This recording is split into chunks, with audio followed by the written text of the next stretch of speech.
I'm about to let you in on a little secret here. The hidden gem of Southeast Asia is right here, the Philippines.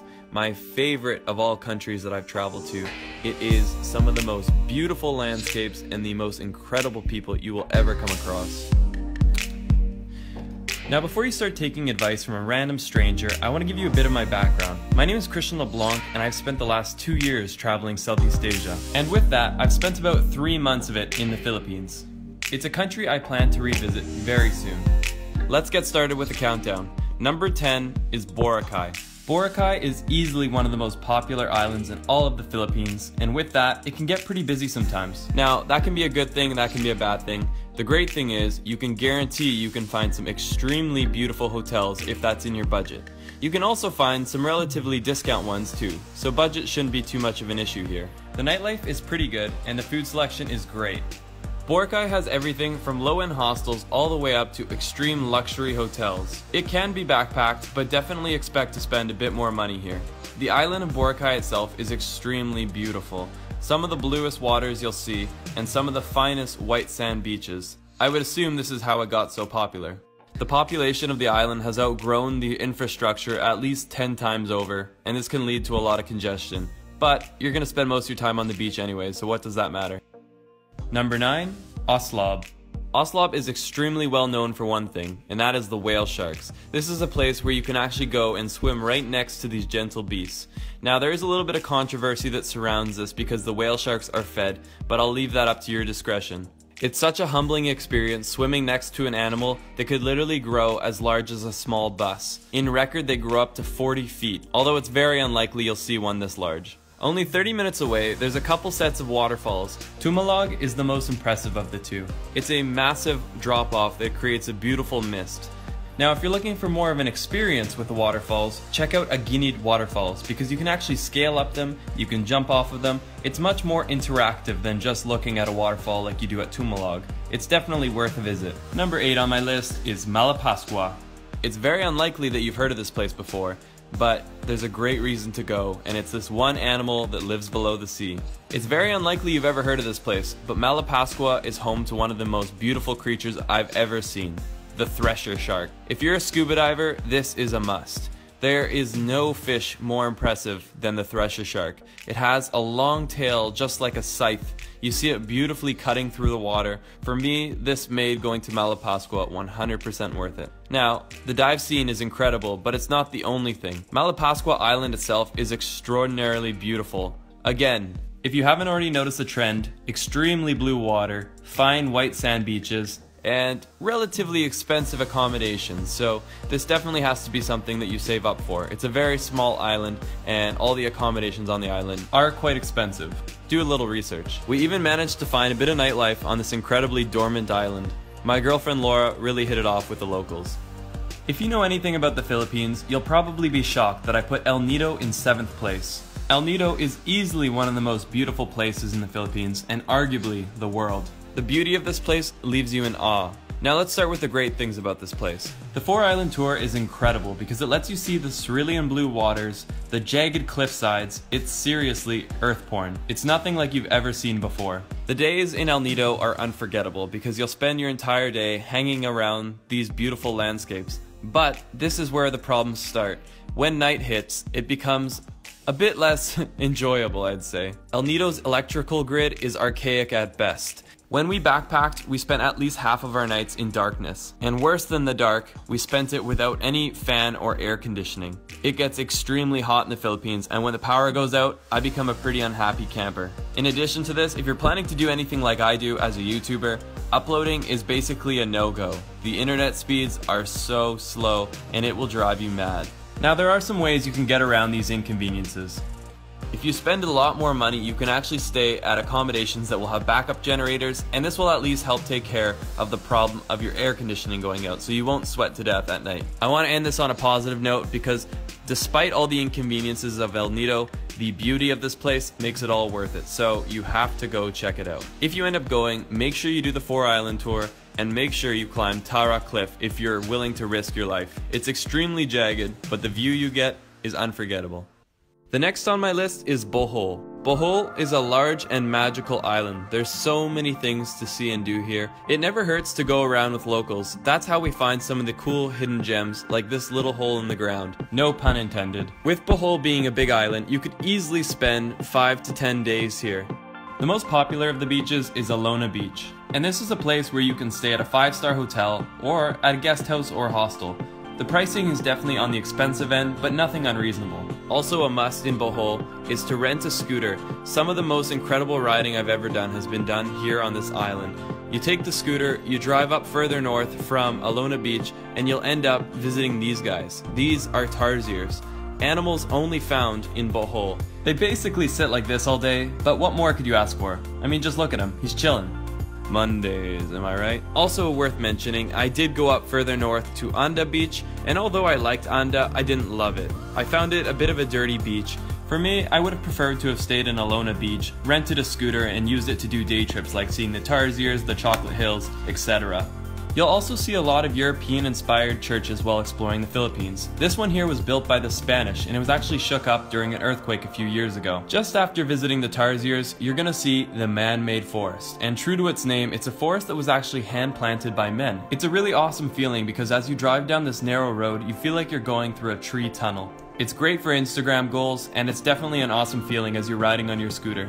After the man-made forest, about another 35-45 minutes up north, you'll be going through what some people deem the main attraction of Bohol. These are the Chocolate Hills, and you'll notice they look extremely similar to a Hershey Kiss. I don't know if that's why they've been called that, but the name is definitely fitting. You can drive up to the top of one of the hills and actually get a pretty good vista of the entire mountain range. I definitely recommend it. Number 5 is a place that's on very few people's lists. Dumaguete is an incredible place, and there's a lot to see and do here.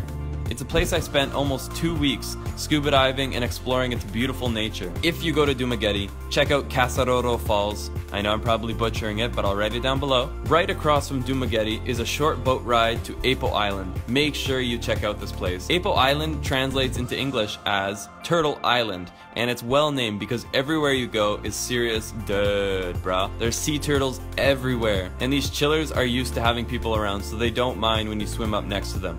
Just make sure not to touch them. This is by no means in Dumaguete, but this is one of the must-do's of the Philippines. This here is Manjoyod Sandbar. I call this place the Maldives of the Philippines. It's about a 2 to 3 hour drive to get here from Dumaguete, but every single minute of the ride is worth it. Once you arrive at a little dock, you take a boat across about 45 minutes, and you arrive in paradise. If you have that extra time, or you want to take your Instagram to a whole nother level, you better check out Manjoyod Sandbar. Those are just a few of the things you can do in Dumaguete. There's some nightlife, there's great restaurants, and a whole lot of nice hotels and resorts. This is a place for anyone on any budget. Number 4, almost on the podium, but not quite, Kawasan Falls, also known as Barian Canyoneering.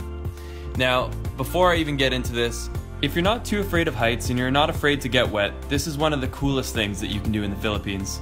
It's a full day trip where you're guided through these very narrow crevasses where the water flows down, creating these awesome little waterfalls. It's such a unique and amazing experience that you really can't find that many places in the world. I brought my expensive slow motion camera in a lousy waterproof housing.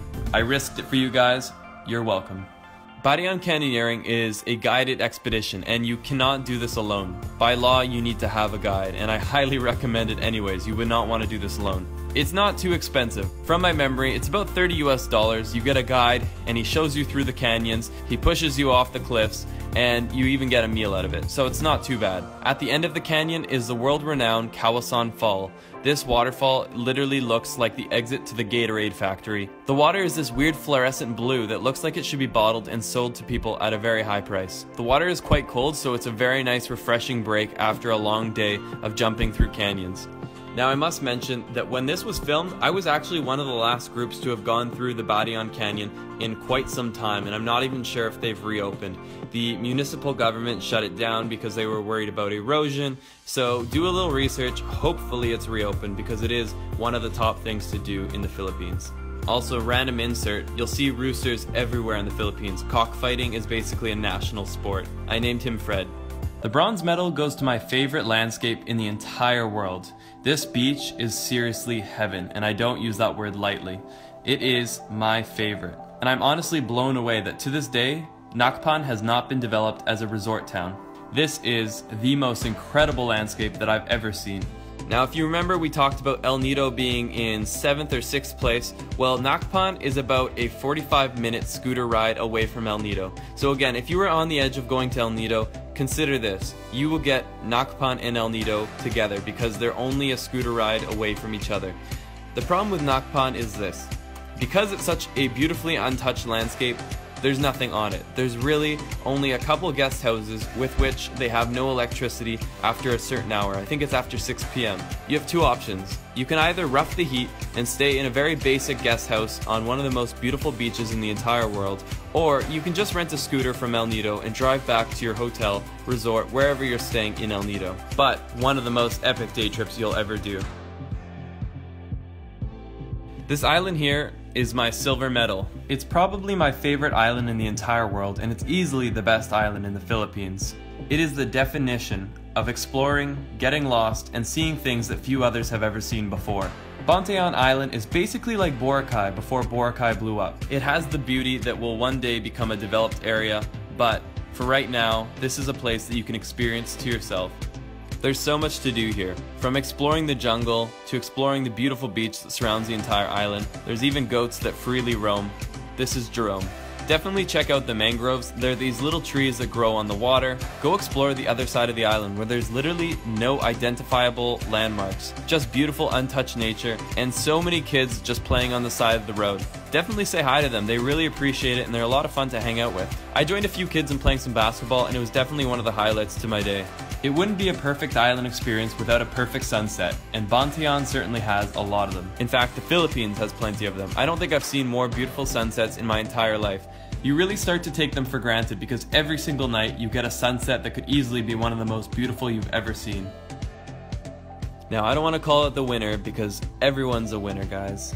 But just kidding, this is the winner of my top 10 of the Philippines, Coron. Coron is definitely not the easiest of places to get to. It's pretty far north. In fact, it's even farther north than El Nido. It's more inaccessible than El Nido, and it can definitely be a bit of an expensive place to visit because it's so inaccessible. You either take like a 5-hour ferry from El Nido, or you can fly directly from Manila. Definitely expect to pay top dollar because the flights aren't cheap. This is not a cheap place to go. Now it's time to show you why you're willing to spend your money to come here and why you're willing to deal with the inconvenience of getting here. Coron is simply out of this world. I can't compare it to anything, to be honest. It's like New Zealand and Africa had a baby, and it was beautiful. As always, my favorite thing to do is rent a scooter. It's the first thing I do whenever I get to a new place. Get a scooter, go explore this island. You will be blown away. Now I must say that the roads we took on our scooters were basically like off-roading. There was some very loose gravel, some huge rocks that we were driving over, but the feeling of exploring where few have explored before was so worth it. Similar to Bohol, they have mountains that look like the Hershey Kisses. They're not called the Chocolate Hills, but they're very similar looking. When we drove down this road, we probably didn't see tourists for the entire day. This might sound scary to some of you, but it's one of the most amazing things. The local Filipino people are some of the friendliest and most accommodating people. Definitely don't take that as a bad thing. It's an incredible feeling of truly getting lost in a place that you've never been before. Now, after exploring the rural side of Coron for the day, we went to the more touristy spots. There's these beautiful hot springs where people generally come for sunset. If you come here around 5 p.m., you can definitely expect to see tons of other travelers. It's a really cool way to meet people. The next day, my girlfriend and I and a couple of friends rented kayaks and we went and kayaked all the way across to a set of islands. Now, I don't know if I recommend the kayaking because it truly was a very difficult workout, but it's good to stay in shape while traveling, so maybe this is the best option for you. There's also the option to do island tours similar to an El Nido, so maybe check that out if you don't want to go through excruciating heat in a kayak. But when we made it to the other side, the work was so worth it. Similar to the landscapes of El Nido, you have the jagged cliff sides, the incredibly blue water, and the feeling of being cut off from the rest of the world. It's extremely energizing to do that every now and then. These are among some of my favorite drone shots I've ever captured. Thank you, Coron. This is Laura looking graceful, but then she got bit by a fish. At the end of the day, we put up the white flag and we paid someone to tow our kayaks back behind their motorboat. It was the best decision we ever made. If you like this video and want to see more like this, check out the videos linked below. I have top 10 lists to Thailand, I have a how to travel the Philippines video that actually shows you the routes that you should take, and I'm constantly making new content. So make sure to hit the subscribe button, leave the video a thumbs up, and if you want to be among the first to know when my traveler's guide comes out, make sure to sign up on my mailing list at lostleblanc.com. I'll be soon releasing a guide that has everything you need to know, from how to save money while traveling to how to make the most of the places that you visit. Thanks for watching, guys, and let's get lost in the next one.